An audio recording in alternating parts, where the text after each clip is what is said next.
You are welcome to the Way Edu Consults, and the subject for consideration is English language. And in this class session, I want to look at the reported speeches. Reported speeches.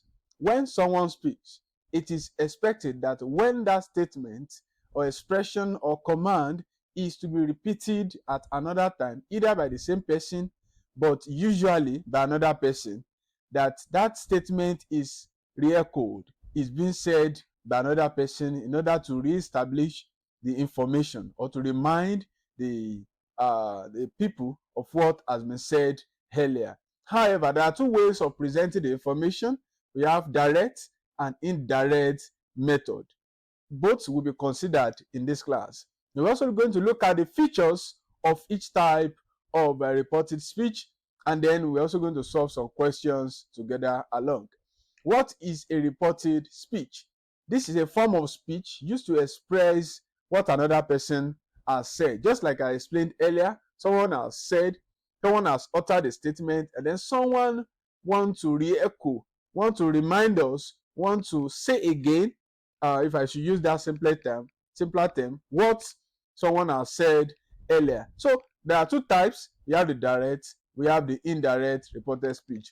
We are going to start with the direct speech or direct reported speech. And this one means saying exactly what someone has said. You can say you are quoting verbatim what someone said earlier. So that's why it is sometimes called quoted speech. So what a person says appear within quotation marks. We are going to demonstrate this as we continue. But also note that there are two clauses in a direct speech. We have what we call reporting clause and then the actual clause. The clause that reports is the reporting clause. What do I mean? You have expression like she said, she said. That she said will be the reporting clause, while what she actually said earlier would not be the actual clause. Let's demonstrate this as we continue in the class. Look at this table displayed on the screen. You have the reporting clause. Have you seen that? The first one you have she said. Then the actual clause, what she actually said earlier. Today's lesson is on presentations. Today's lesson is on presentations. Now look at both. She said is not in a quotation mark. It's not being quoted at all. That is the reporting clause. You are introducing what the person said earlier. And don't also forget there is a comma after the said. And then there is a falling tone. The tone of your expression or your voice goes down. That is the pitch of voice. She said. Then you now raise your voice again. Today's lesson is on presentations. Now, looking at the actual clause, the clause actually being reported, we have it being in quotation marks. Can you see that? Quotation mark after the expressions and before the expression starts. Now, let's look at it in another structure.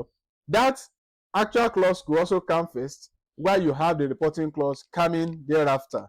You have something like today's lesson is on presentations.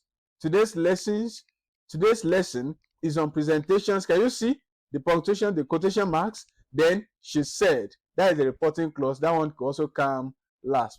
Take note that the reporting clause could come first, while the actual clause could come second, and you can also have it the other way round. And you can even break it. She, comma, today's lesson is on presentations. She said, said. She said, there are different expressions whereby you can even break the reporting clause. You have the first part first, then you have the later part after the actual clause or the reported clause itself. You are going to see more examples of that as we progress, even in the class and in subsequent sessions. Now, let's move to the indirect speech. This is sometimes called reported speech. Most of the times, what people call reported speech is the indirect, but we have clarified it in this class. The reported speech could be either direct or indirect. So, this one doesn't use quotation marks to enclose what the person has said, and it doesn't have to be word for word. Please take note of these features. This is because there are alterations, number one, to the verbs. There will have been some things, some changes, some modifications, some alterations to the verbs, most especially in the tenses. Then there will be alterations or changes made to the pronouns. There will be changes made to the adverbs. in the direct expressions, then that you are changing to the indirect expressions. And these changes, we want to summarize them under 3, which are verb and tense changes. We have pronoun changes. We also have adverb changes. All this will be considered in the subsequent class. Make sure you follow us as we progress in the learning. Thank you, and God bless you.